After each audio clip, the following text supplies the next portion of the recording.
నీతికి వెల్కమ్, నీతికి వెల్కమ్ లేదు.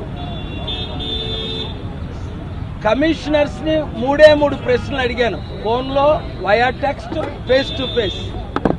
అన్ని ఈవీఎం మెషిన్లు ఒక్కసారే ఎందుకు పనిచేయలేదు?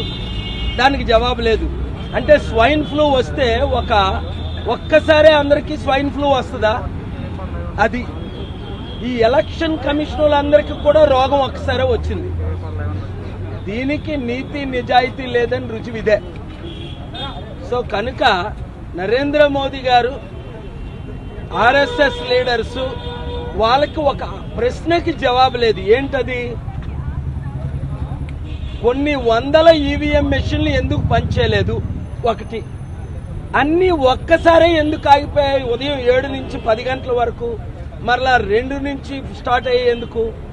సెంట్రలైజ్డ్ రష్యన్ చిప్స్ ద్వారా ఎలక్షన్ జరిగింది. రాష్ట్రానికి, దేశానికి ఇచ్చిన సలహా ఇప్పుడు యేచూరి గారితో అదే చెప్పా.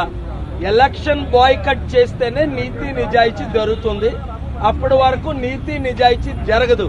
ఈ ఎలక్షన్ కమిషన్ వారు ఓన్లీ ఆర్డర్స్ తీసుకోవడానికే, they are only there to take orders from the chief election commission. Chief election commission is taking orders from Modi. Modi is taking orders from Nagpur headquarters, Bhagwat, remote control. There is nothing else to add.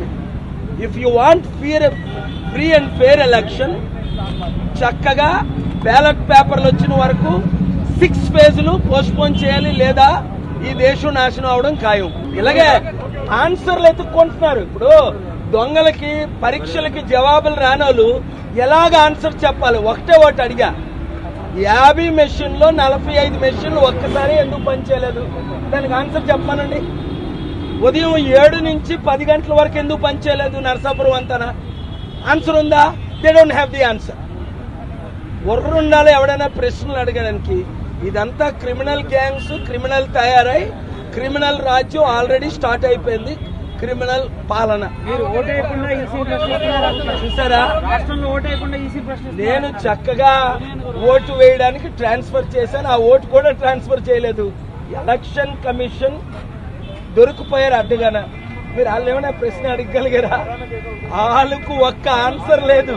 మన దగ్గర ప్రశ్నలు ఉన్నాయి, వాళ్ళకి answer లేదు. Thank you very much.